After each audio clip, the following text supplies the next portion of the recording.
Hello friends, welcome to twins kitchen. சுண்டைக்காயை வச்சு காரக்குழம்பு எப்படி செய்கிறதுன்னு தான் பார்த்துருப்பீங்க. இப்போ துவையல் எப்படி அரைக்கிறதுன்னு பார்க்கலாம் வாங்க. கேஸ் ஆன் பண்ணி கடாய் வச்சு எண்ணெய் போட்டுக்கோங்க. எண்ணெய் ஹீட் ஆனதும் வரமிளகா, காரத்துக்கு தகுந்த மாதிரி வரமிளகா போட்டு வறுத்துக்கோங்க. நல்லா கலர் மாறாத வறுபட்டதும் சின்ன வெங்காயம், பூண்டு, ஒரு எலுமிச்சம் சைஸ் அளவுக்கு புளி, இது எல்லாத்தையும் ஒன்றா போட்டு கொஞ்சம் நேரம் நல்லா வதக்கிக்கோங்க. சுண்டைக்காயை என்ன பண்ணுறீங்கன்னா கல்லில் நல்லா தட்டி எடுத்து வச்சுக்கோங்க. நிறையா விதை போகணுன்னு அவசியம் இல்லை.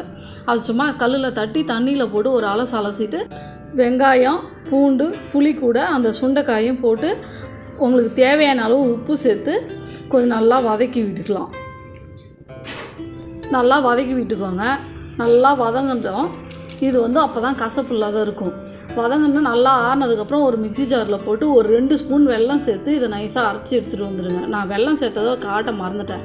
திரும்ப ஒரு வானல் வச்சு தேவையான அளவு எண்ணெய் போட்டு கடுகு பொரிஞ்சதும் இந்த அரைச்சி வச்ச துவையில் எடுத்து அந்த எண்ணெய் கூட சேர்த்து நல்லா வதக்கி ஒரு 2 நிமிஷம் வதக்கினா போதும். ஏன்னா ஏற்கனவே நல்லா நம்ம வதக்கிட்டோம். அதனால் ஒரு 2 நிமிஷம் நல்லா வதக்கிட்டு ஸ்டவ்வை ஆஃப் பண்ணி ஒரு பாத்திரத்துக்கு மாற்றிக்கலாம். அவ்வளோதாங்க, சுவையான சூப்பரான சுண்டைக்காய் துவையல் ரெடி ஆயிடுச்சு.